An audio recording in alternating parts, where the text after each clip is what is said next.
10:18, we've got Nigel Nelson, Piers Pottinger in the studio. We're actually just discussing whether Andrew would make a good panto dame. I think you would.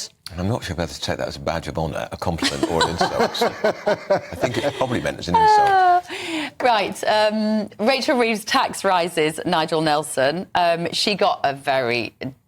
A negative reaction at the CBI. Yeah, it wasn't totally welcome. I don't think she expected them to welcome her with open arms, particularly. But still, stony silence. It was, yes, it wasn't the greatest thing. But I mean, yes, that was the way that business is going to react to a national insurance rise. So I don't think that was a surprise. The surprising bit was for her to say, "Oh, look, guys, there won't be any more tax rises. I'm done now." I don't believe that. I mean, it's a very brave thing to say. Whether that's her intention now. I mean, the problem with... just to interrupt, so what tax rise is she talking about? Because we had this big argument, no, we didn't say national insurance rise for employers as a tax rise. I mean, that's their line. So is she saying income tax rise, VAT rise? Well, no, because, I mean... Or any tax rise? I mean, she seemed to be saying any tax rise on business, I'm assuming because of the audience there, that the national insurance rise is a one-off and she won't come back for more. Obviously, she's boxed herself into a corner because she can't raise VAT, income tax or employee national insurance, the big ones when you need money normally. So she's looking at other areas to go for, and that's where the problem sort of lies, that she's going for specific groups: farmers, elderly people, hospices, GPs, charities, yeah. And each one then claims to be a special case, and hence why we have the problem. And in a sense, probably that is why the petition is running to 2.5 million votes at the moment. Piers, what did you think about her performance? I thought she looked and sounded terrible. Yes, I agree with both. She keeps changing her appearance all the time, rather like a sort of con man on the run, because she knows the British people are onto her. She's a liar. About her CV. And she lied on her CV. Yep. So many officials did it, apparently. Along with, blame your staff. That's an appalling and dishonourable thing to do. Blame them for your mistakes. No, she's a reprehensible person. The electorate are onto her. She's conned them once by making a whole lot of pledges with Starmer, none of which turned out to be true. She conned business by schmoozing them before the election, saying we are friends of business, when in fact all they've done is penalise business. Sorry, where's the con? I don't believe her for 1 second that she's going to come back and not do more damage to business, because her paymasters, the beloved public sector, who let's hope they have actually been fixed. And I'm not sure they have by what she's done. But I mean, she hasn't done any single thing to help British business. I mean, she hasn't given us Nigel, give me an example of something she's done positively for British business in their budget. Well, the budget specifically... You see, there isn't anything. Well, not in the budget specifically, but what she has promised British business is economic growth. And again, we go back to how can you promise economic growth if you don't encourage business? Well, it's madness. You can still tax business. But the economic growth would come through the green technology that they're promising. And you're talking then about 650,000 jobs. But you were talking about it's quite a serious allegation to say that she conned people. She did. Where is the con? What was the con? What is the promise she's actually broken, or the thing she said she would do that she hasn't done? She said she wasn't going to raise taxes. She also said that she was going to cut university students' fees. I mean, there's a litany of things that she said along with Starmer. It was their collective policy. Almost everything Starmer pledged on the famous interview with Andrew Neil, none of those things have happened. In fact, the reverse. And all she's done is they keep talking about growth. I mean, they live in some sort of fantasy land.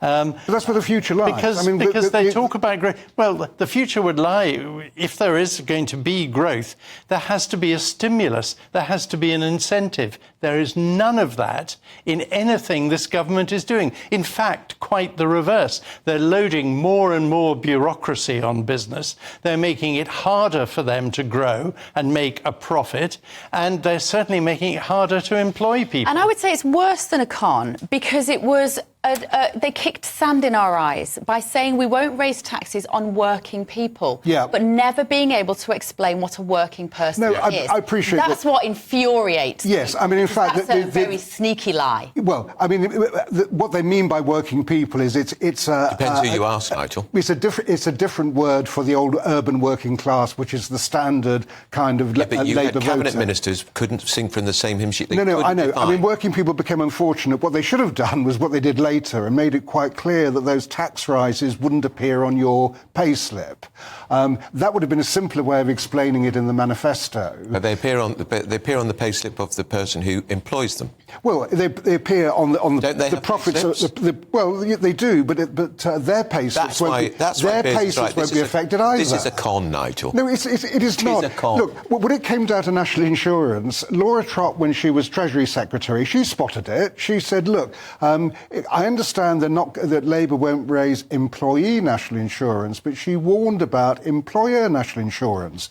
Labour never denied that, so it wasn't as if a promise was ever broken. It's marvellous, the semantics they play. Look, they made a series of pledges which they have broken.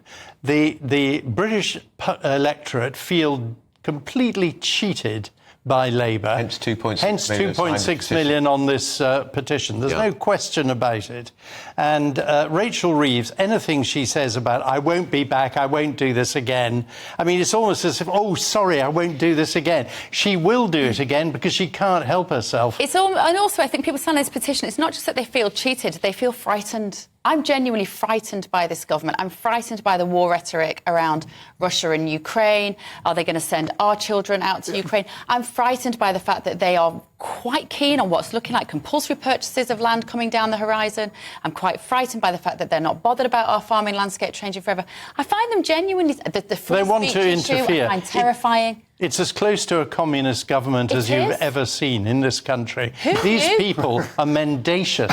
They are evil. and they are doing this country enormous harm. Michael Foot, I mean, if you're looking at sort of Labour socialism, the electorate were offered that twice and they turned it down, which is fine. But this is worse. You know why? Because they are massive fans of huge Michael Foot wasn't Prime Minister, Nigel. That's my point. But Keir Starmer is so in hock with the huge corporations. Nothing they're doing is clamping down on the massive organisations which are sucking out all the lifeblood out of small and medium-sized enterprises. What massive organisation are you talking about? Like the Amazons and all of the big technocratic companies, who, as we saw, parading down Number 10 Downing Street the week before the election. Bill Gates is in there. BlackRock is in there.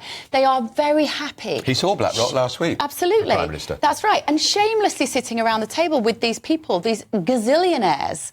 That's doing nothing for small and medium-sized businesses in this country. That's what frightens people, Nigel. Yeah, what really frightens people is the way they have cut defence spending and are making Britain more vulnerable at a time of immense... They have not. No, that's completely unfair. At the moment, the next stage is going to be a strategic defence review to decide how to spend the money. £500 million £500 million cut on the day we launched our missiles from Ukraine into Russia. On old tech that we no longer needed. Warfare is changing. We need actually modern tech to go and deal with that. We got rid of a load of drones. We did because they haven't out replaced of them date. with anything, Exactly. Nigel. And also the strategic defence review to find out what you replace them with. They've got a strategic defence review going on at the moment. Of course, but it's not finished. No. And so we need to know, and of course, before we who's start running start, it? start, That start old agreeing to Labour, spend another our Labour conman, 2.5% on defence. We've got to find out what actually the Army, Navy and Air Force need. They know what they to fight a future war. They don't know. But they know they want to get spending to 2.5% of GDP, but they won't say when they're going to do it, Nigel. Because they haven't had a strategic defence review to actually decide how the money is being spent and whether you need more than 2.5%. that he was going to make this country more secure and safer. And in fact, he's done the reverse very quickly. I mean, it's another lie from these mendacious, dangerous people. Do we have time to talk about what a good job Angela Rayner's doing, though? Ah, yes. Well, By the way, Piers, and I know she's wearing the same frock. Well, we're not going to say the name of the label because the sales will plummet. Right. Well, I mean, Beverly looks stunning in her outfit, and I won't say what Angela Rayner looks like. But what she has done is her workers' rights bill has been decimated by the Regulatory Policy Committee, which is an independent body that looks at the impact assessment of government policies. 8 out of the 23 measures they have said are not fit for purpose. And one of them is the ludicrous idea that because of this, these measures in the bill, the unions will strike less rather than more. And they've spelt that out and said that is plainly wrong.